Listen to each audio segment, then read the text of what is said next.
Bismillah, tadi surat apa? Surat Saba. Ayat berapa?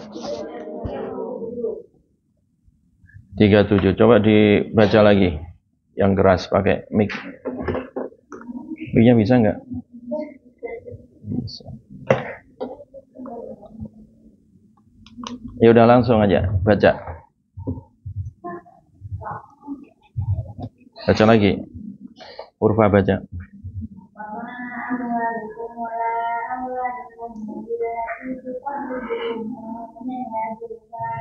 Stop dulu. Wama apa? Wama amwalukum wala auladukum. Dan tidaklah harta dan juga anak-anak kalian. Jadi di Al-Quran itu selalu dikaitkan harta dan anak ya. Pertanyaannya adalah kenapa harta didahulukan dan kemudian anak baru disebut kemudian. Coba diulang lagi Urfa. Wama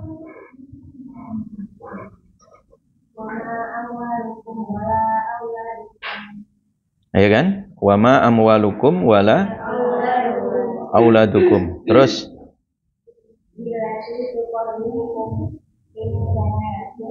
billati tuqarribukum indana zulfa. Terus illa man amana wa amila sholihah. Jadi tidaklah harta dan tidak pula anak-anak kalian ya kan? Itu yang menyebabkan apa? Dekat ya dengan Allah. Kecuali kalau itu ada internalisasi nilai iman dan amal soleh. Itu baru disebut harta yang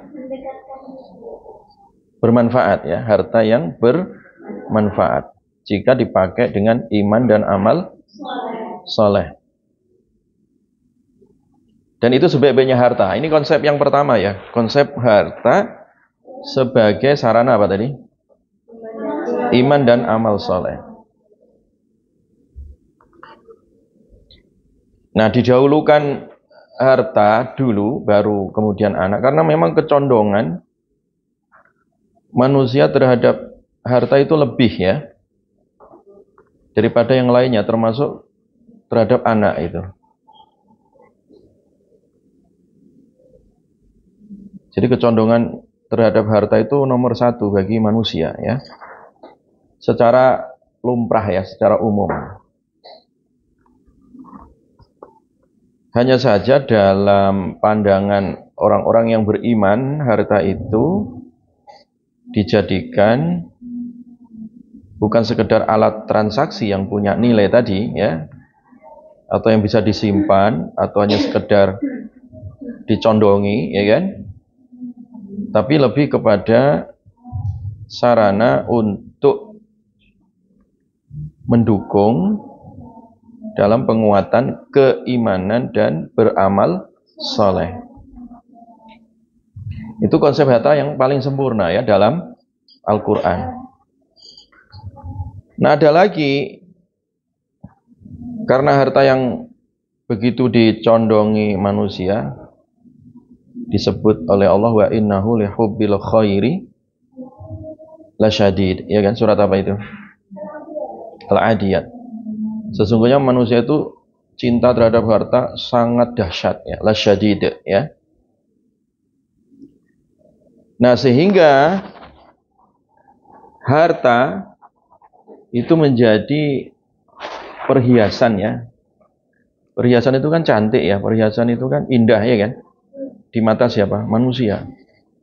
Al-malu wal banuna zinatul hayatid dunya. Ini yang kedua ya. Di mata orang-orang awam ya, atau di mata masyarakat secara umum itu harta sebagai apa? Perhiasan. sebagai pernak-pernik, ya kan, yang menarik sehingga diminati, ya kan, dicondongi, dan bahkan membuat manusia apa? Terpesona, kan gitu dah. Kalau zina itu sesuatu yang indah yang membuat banyak orang apa? Terpesona, ya.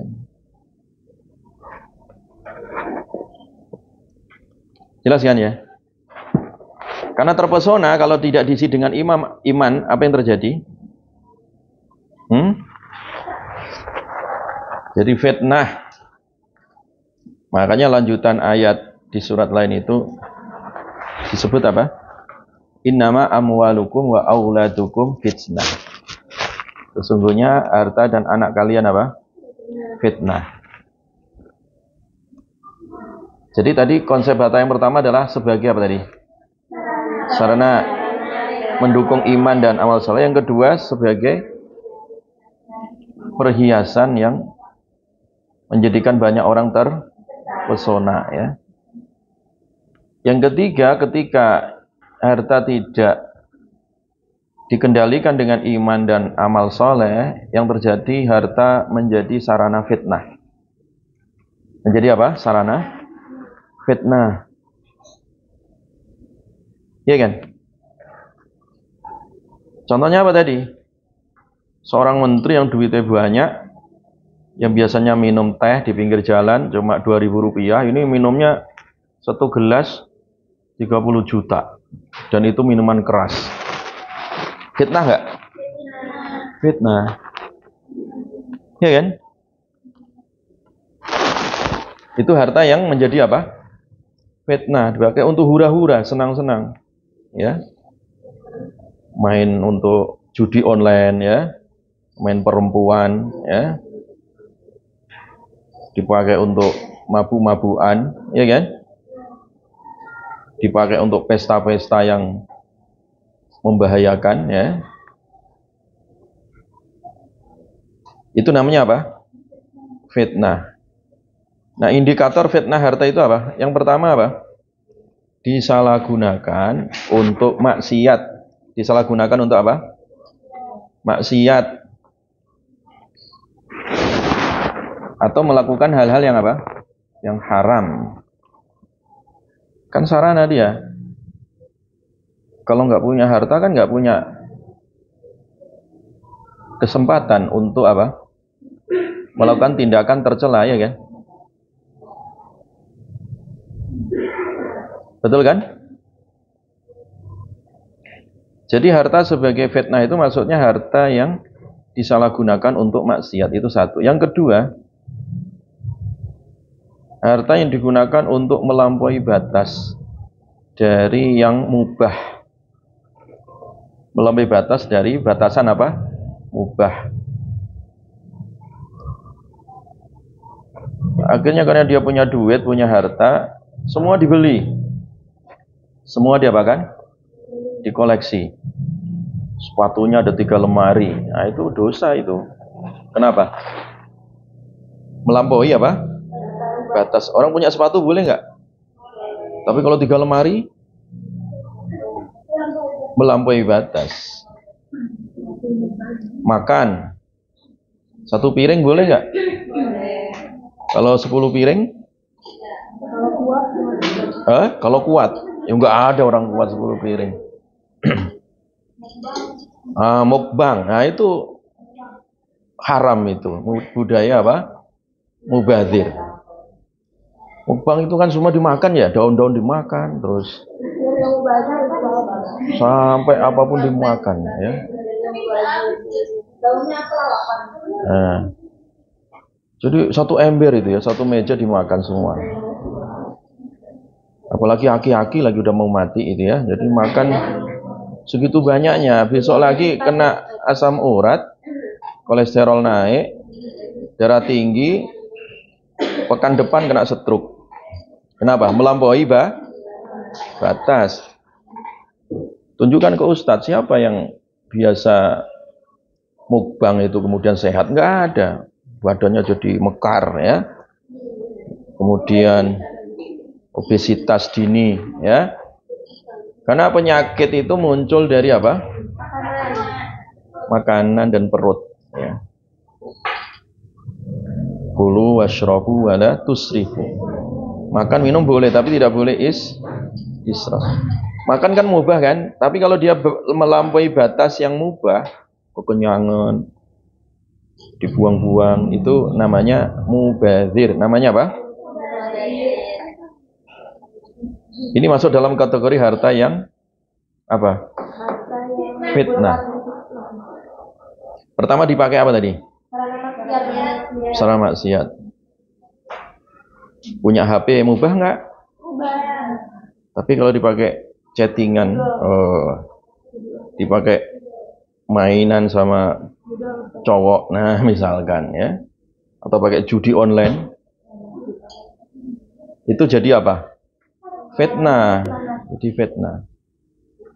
Akhirnya kan kasus-kasus sekarang judi online ini dari kalangan pelajar, mahasiswa, ya kan, masyarakat awam, bahkan polisi, ya kan. Kasus polisi bakar suaminya gara-gara judi online. Ada orang tua jual balitanya seharga 15 juta untuk judi online. Hati-hati ya kalian ya, mainan HP itu hati-hati. Karena iklan judi online tuh muncul tiba-tiba kadang di HP itu. Betul nggak? Tapi jangan diklik. Yang sering mah pinjol. Ya pinjol ya semua itu. Pinjol sampai benjol itu ya. Yang namanya media online. Makanya HP kalian itu disetting ya. Usir iklan-iklan nggak jelas itu. Dengan apa? Ya dengan aplikasi toh. Kalian harus melek kayak gitu supaya nggak kena predator ya. HP-nya disetting, diproteksi supaya nggak kena predator iklan, pinjol ya. Dan begitu seterusnya. Jangan disalahgunakan harta titipan tadi ya. Karena kalau tadi digunakan melampaui batas mubah, jadinya fitnah. Yang berikutnya harta sebagai fitnah itu kalau harta tidak dizakati. Harta yang tidak diapakan? Tidak dizakatkan. Sudah mencapai nisab ya kan? Nisab harta. Ya kan? Tidak dizakatkan. Maka yang terjadi apa? Fitnah. Tidak mau bayar zakat, fitnah. Kan harta saya sendiri, Ustaz. Ya, harta Anda sendiri, tapi itu ada harta orang lain nempel di situ. Harus dizakatkan, ya. Jelas ya? Jadi ada berapa harta yang masuk kategori fitnah tadi dalam Quran? Kok 3? 1 sarana maksiat, 2 digunakan melampaui batas mubah. Iya kan? Melampaui batas mubah tadi definisinya apa? Mubazir. Mubazir. Yang ketiga, harta yang tidak dizakatkan ya. Artinya jadi harta gedongan ya. Zuyyina lin-nasi hubbus syahawati minan nisa'i wal banina wal banin ya. Dihiasi manusia itu syahwat. Ada wanita, anak ya. Wal qanatir. Dan gedongan tadi, wal qanatiril muqantarah ya. Jadi harta ditumbuk-tumbuk ya. Jadi qanatir muqantarah itu, al qanatir al muqantarah itu artinya harta yang ditumbuk-tumbuk jadi gedongan gitu. Yang tidak dizakatkan, ya kan? Padahal itu akan jadi fitnah, tapi orang menyebutnya malah sultan ya. Disebut sultan atau crazy, orang gila. Crazy apa? Crazy rich ya. Orang gila harta itu artinya ya. Ya orang kaya tapi dianggap gila gitu. Memang gila ya. Karena itu tadi harta ditumbuk sendiri akhirnya dijadikan sarana flexing. Nah, dijadikan sarana apa? Flexing. Apa flexing itu? Pamer harta. Ada sebuah buku ya. Judulnya Miss Jinjing ya. Judulnya apa? Miss Jinjing. Miss itu perempuan. Jinjing itu suka jinjing tas. Suka shopping, belanja. Pamer tas, pamer belanja. Ya kan? Itu karena apa tadi? Harta yang menjadi apa? Fitnah. Jadi kalau harta itu menjadi fitnah, itu dampaknya di dunia dan akhirat. Walaupun terkadang ya, berangkat dari orang tua yang biasa memanjakan anak, akhirnya anaknya jadi ugal-ugalan ya. Ada seorang pejabat tinggi di penjara atau diseret atau dimiskinkan ya. Salah seorang pejabat pajak itu gara-gara kesombongan anaknya terseret, betul nggak? Harta kan itu, pamer harta. Pamer mobil Rubicon atau apa itu ya. Pamer kekayaan, flexing namanya. Namanya apa? Flexing. Ya. Jelas ya? Orang seneng nggak flexing itu? Seneng kebanyakan ya kan? Tapi itu menjadi apa? Fitnah. Jelas ya? Apalagi terkadang yang lebih fitnah lagi itu flexing yang bukan miliknya sendiri. Nah, lagi di toko HP baru megang-megang HP mahal iPhone, padahal itu milik toko gitu ya. Foto, punya iPhone nih, padahal miliknya toko, belum dibeli, baru minjem ya. Itu namanya apa? Flexing ya. Flexing kelas stadium 4 ya. Jadi flexingnya sudah stadium berapa? 4. Kalau kanker ya mau mati itu ya.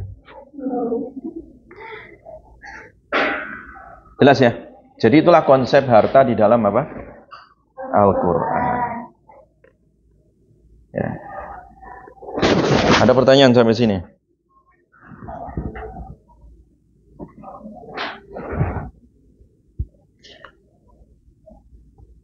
Jadi ini tafsir tematik tentang harta itu begitu ya. Cara meramunya tadi kalian pertama apa yang dilakukan tadi? Mengumpulkan ayat-ayat tentang harta. Yang saya sebutkan tadi surat apa? Pertama surat apa? Tulis surat Saba ayat.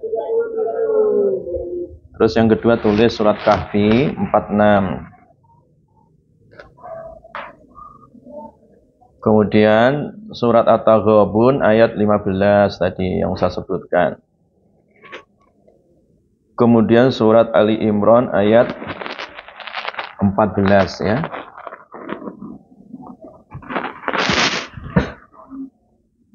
Jadi dengan 4 ayat atau 4 ayat tadi dari surat apa tadi? Saba, Al-Kahfi, At-Taghabun dan surat Ali Imran, kalian bisa membaca secara utuh.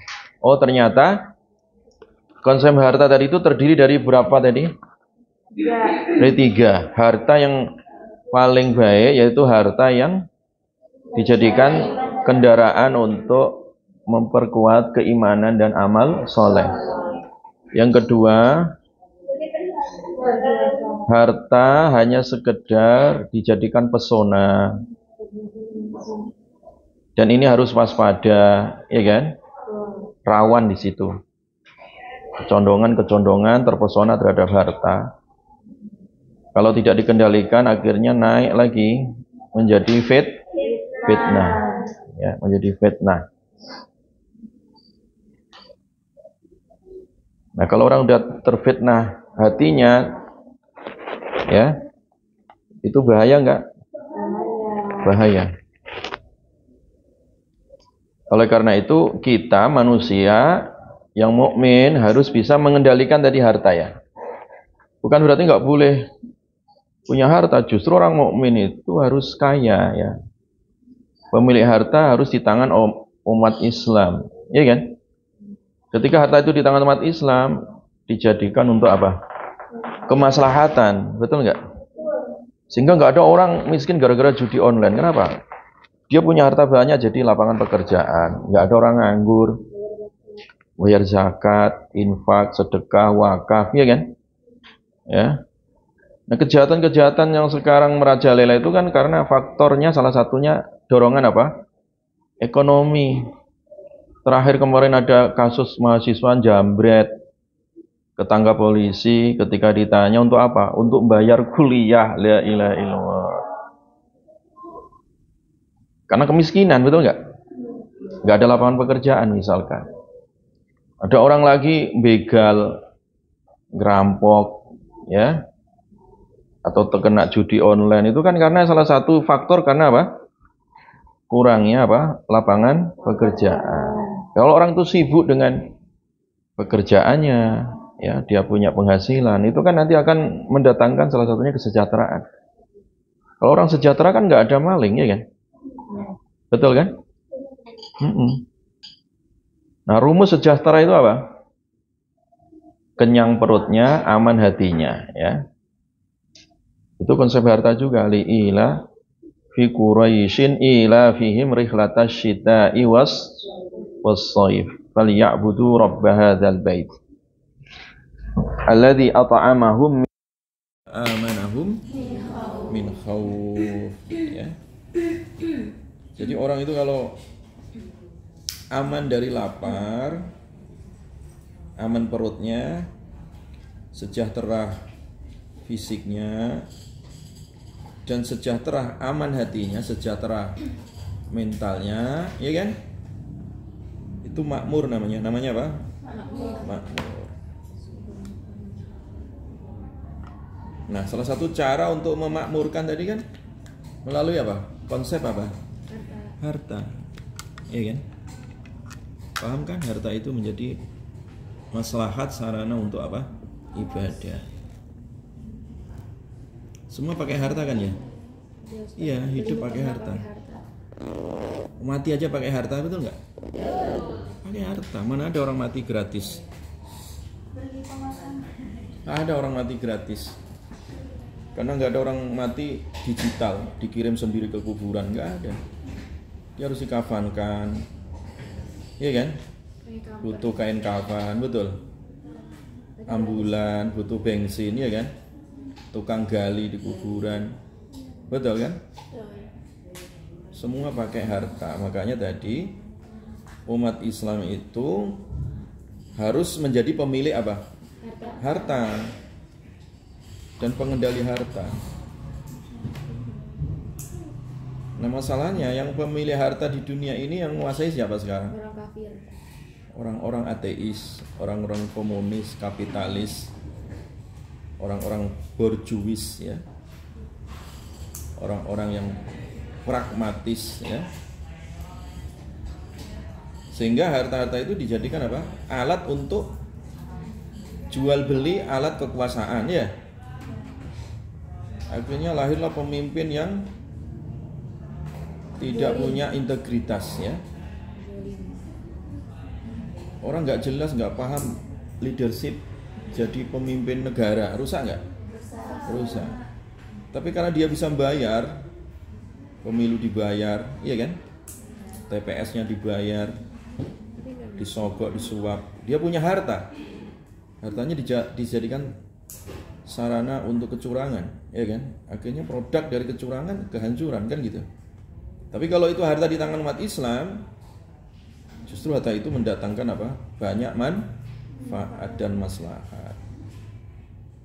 Jelas ya? Wallahu a'lam. Ada pertanyaan nggak sampai sini? Ya, silakan tanya kalau bertanya. Boleh aja.